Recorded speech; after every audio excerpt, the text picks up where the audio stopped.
Shiv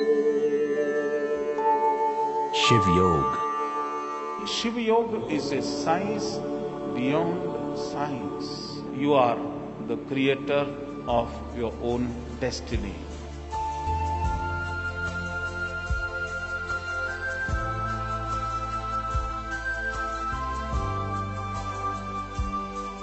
Unification with infinite, that is Shiv Yoga. Shiv Yoga.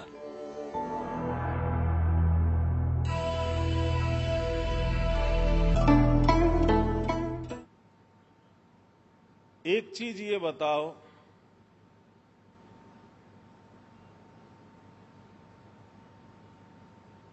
Bharatvarsh में ये प्रश्न पूछ सकता हूं, क्योंकि कुछ ना कुछ गीता का ज्ञान, कुछ ना कुछ शास्त्रों का ज्ञान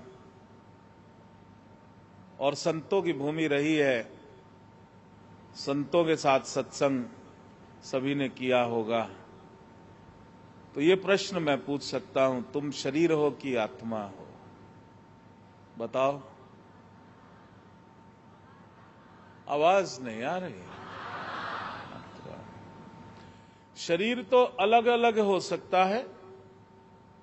एक शरीर दुखी हो सकता है, एक शरीर सुखी हो सकता है। एक शरीर में घृणा हो सकती है, एक शरीर में प्रेम हो सकता है। लेकिन आत्माएं जो हैं, जो आत्म स्वरूप है, उसमें नेगेटिव एनर्जी हो सकती है कि purest of the pure positive energy ही होती है? बताइए। हाँ, सिर्फ पॉजिटिव एनर्जी जो आत्म स्वरूप है, वो है सच्चिदानंद, वही परमात्मा का स्वरूप है, वही ज्योतिर्मय है, वो है आत्मा और वो स्वयं मैं हूं। अब जैसा मैं हूं, अगर वैसी एनर्जी मेरे में पैदा होगी तो मुझ में घुल मिल जाएगी कि नहीं? बताओ।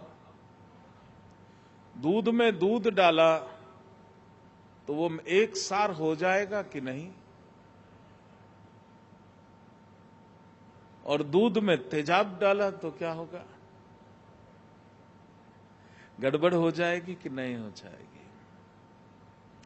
सीधी सी बात को ये जानना, क्योंकि कर्म का सिद्धांत बहुत गहरे प्रवचन में ना जा करके मैं यही चेष्टा करता हूं कि वेदों का ज्ञान आप लोगों को आपकी भाषा में मैं दे दूं। जो आप रेगुलर प्रैक्टिस करते हो डे टू डे लाइफ, उसमें उसको अगर मैं दूं तो ज्यादा समझ आएगा। जब आप आनंदित होते हो तो कौन सी एनर्जी पैदा होती है? पवित्र आनंद की बात कर रहा हूं, परवर्टेड आनंद की बात नहीं कर रहा। परवर्टेड आनंद नहीं होता। आनंद पवित्र ही होता है। कौन सी एनर्जी पैदा होती है? जब आप खुश होते हैं तो कौन सी एनर्जी पैदा होती है? और आत्मा की कौन सी एनर्जी है? तुम्हारा सेल्फ की कौन सी एनर्जी है? तो वो अगर मिल गए तो कुछ हुआ, ठीक है। अब दूसरी तरफ, जब आप क्रोधित होते हो तो कौन सी एनर्जी पैदा होती है? नेगेटिव अगर उसके अंदर पॉजिटिव एनर्जी में चली गई तो घुल मिल जाएगी कि अटक के रह जाएगी? बताओ। अटक के रह जाएगी। और वो जो अटका, वो बीज है एक कर्म का, जो शुभ कर्म नहीं है। जब किसी के प्रति घृणा का भाव आता है तो कौन सी एनर्जी पैदा होती है? और वो नेगेटिव एनर्जी जब मेरे स्वयं के भीतर प्रवेश करती है तो मेरे सेल्फ के साथ एक घुल मिल जाएगी कि वो अटक जाएगी? अटक जाएगी ना। वो संचित कर्म अटका। यदि मेरे मन में भाव उठे कि दूसरे व्यक्ति का नाश हो या अहित हो, जो लोग बोलते हैं ना, अगर मैंने श्राप दे दिया तो पता नहीं क्या हो जाएगा। तुमने शास्त्र तो पढ़ लिए, लेकिन वास्तविक बात तो तुम भूल ही गए। जो व्यक्ति श्राप देता है, श्राप देते हुए एनर्जी कौन सी पैदा होती है, पॉजिटिव कि नेगेटिव? और वो कहीं आगे नहीं जाती, वो मैंने ही पैदा की, मैंने ही खानी पड़ेगी। और वो मेरे ही आत्मा में, मेरे ही सेल्फ में वो नेगेटिव एनर्जी अटक गई, तो वो क्या अटका? कर्म का बीज अटका। अब आप सोच लो, और कभी आप बड़े दुखी हुए? कुछ लोग बड़े खुश होते दुखी होकर के। उसने मुझे दुख दिया, ये सोचते हुए, चिंतन करते हुए दुखी होते हैं। मैं तो सीधी सी बात जानता हूं, वैज्ञानिक बात जानता हूं, दुख से कौन सी एनर्जी पैदा होती है? बोलो ना। और वो नेगेटिव में सेल्फ कौन सी एनर्जी का है? आत्मा, डिवाइन पॉजिटिव एनर्जी। वो नेगेटिव एनर्जी उसमें एक नहीं हो सकती, वो अलग से अटक गई। ये तुम्हारे संचित कर्म हो गए। अब मनुष्य अपने आप से पूछ ले, कितने वो पुण्य कर्म पैदा कर रहा है और कितने नेगेटिव कर्म पैदा कर रहा है 24 घंटा में। अब उसके लिए आत्मचिंतन कर लो। 24 घंटा में कितनों की बुराई करी, कितने घंटे लोगों की, कितने घंटे आलोचना करी, कितने घंटे लोगों की बुराई को देखा, कितने घंटे घृणा करी, कितने घंटे क्रोध किया। उत्तर आपको मिल जाएगा। जितना ये किया, जिससे नेगेटिव एनर्जी पैदा होती है, वही नेगेटिव एनर्जी वो ज्ञानमय कोश में वो संचित हो जाती है, जिसको अंग्रेजी में बोलते हैं द नेगेटिव साइकिक इम्प्रेशंस, और यहां वो बोलते हैं अनरिजॉल्व्ड इश्यूज। घर घर के अंदर अनरिजॉल्व्ड इश्यू, एक दूसरे के साथ मिलकर के पुण्य कर्म पैदा करने के बदले हम पाप कर्म पैदा करते हैं मिलके।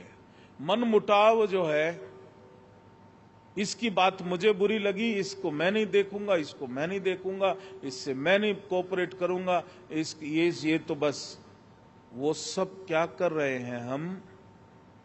अनरिजॉल्व्ड इश्यूज को पैदा कर रहे हैं। वो अनरिजॉल्व्ड इश्यूज, वो जो कर्म, वो जो रिसेंटमेंट का भाव है, वो किसी और को नहीं मैं सजा दे रहा, मैं स्वयं अपने पुण्य कर्मों का ह्रास कर रहा हूं और पाप कर्म मैं अपने भीतर पैदा कर रहा हूं।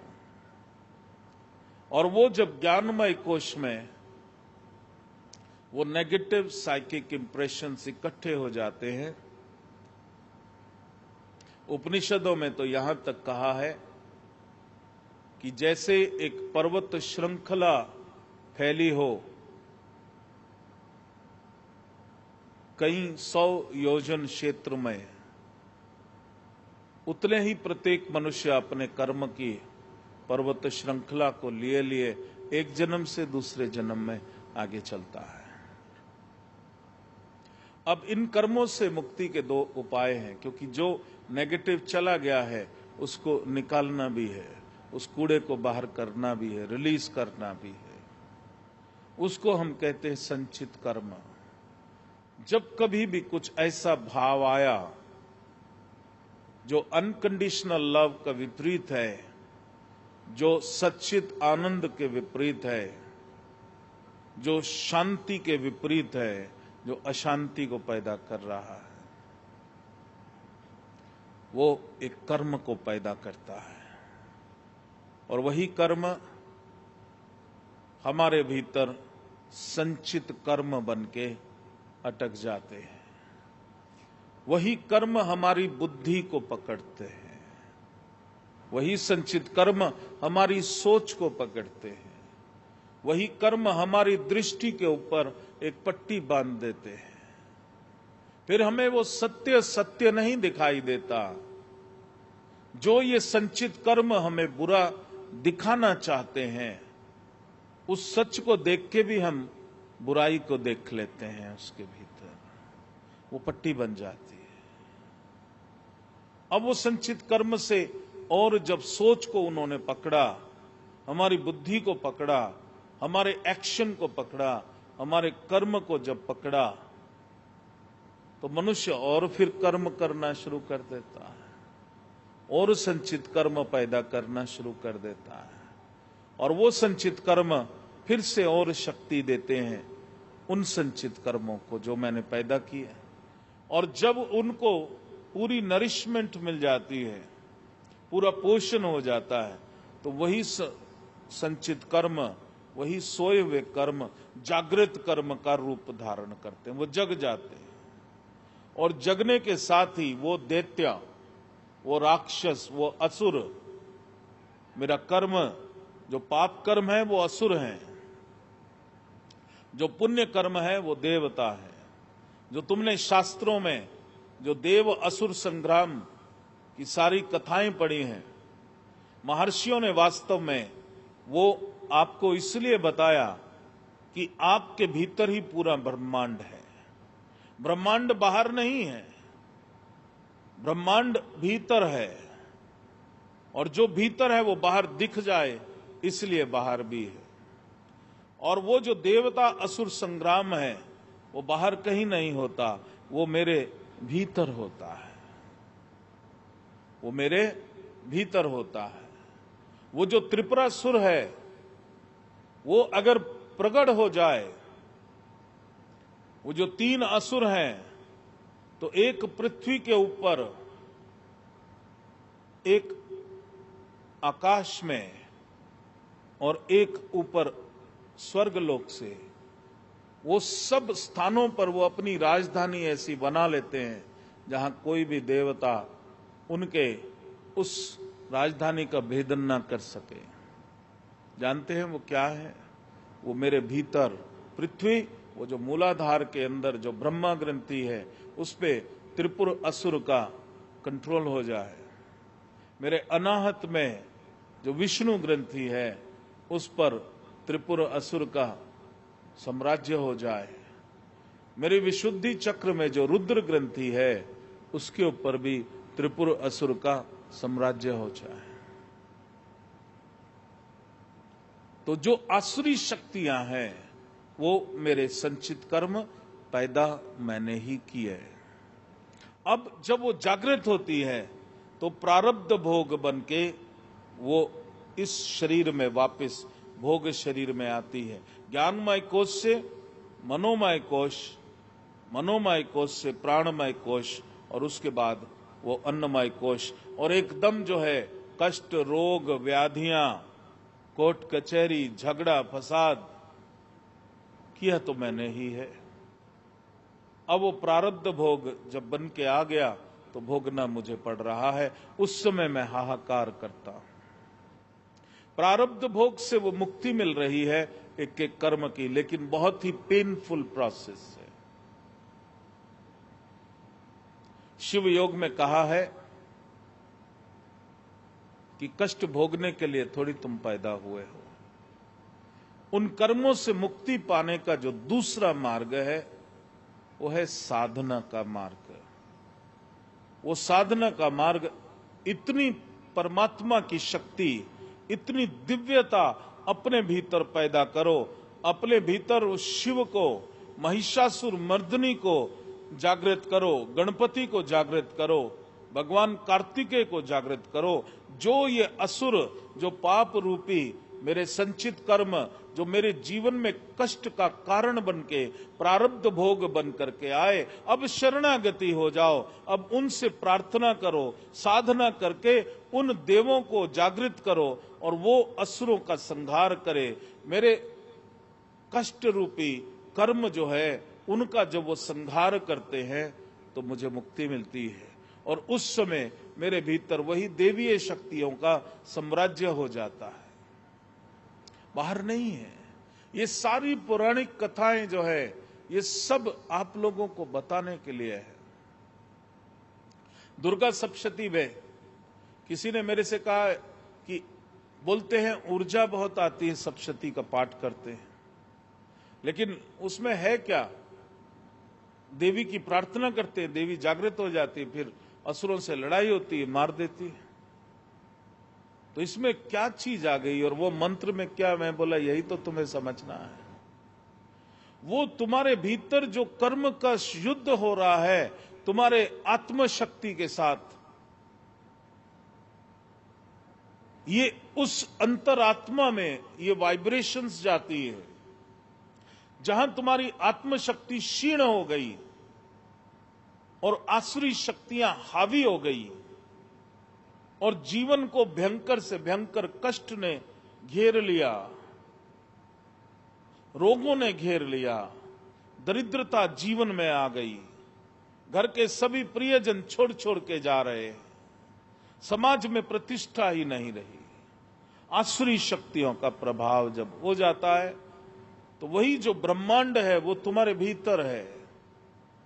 और जब तुम उसका पाठ करते हो, उसकी भी विधि है, उस विधि से जब तुम उस स्पंदन को अपने भीतर पैदा करते हो तो अंबा जी भीतर जागृत हो जाती है और एक एक करके उन कर्मों का संहार करती है।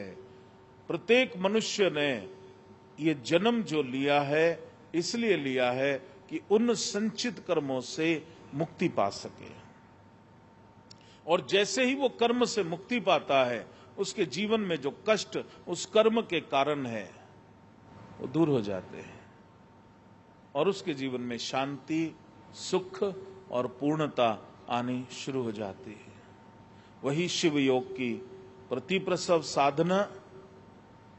मैं तो ये कहता हूं कि 6 महीना में एक बार ओवरऑलिंग जरूर करा लिया करो, प्रतिप्रसव साधना करके जो भी भीतर अटका है वो एकदम ब्लास्ट होके बाहर निकल जाए।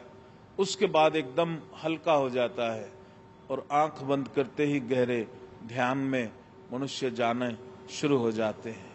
तो शिव योग की साधना, प्रतिप्रसव साधना इसीलिए बताई, जो दूसरा मार्ग है साधना के द्वारा अपने कर्मों से मुक्ति पाने का मार्ग है।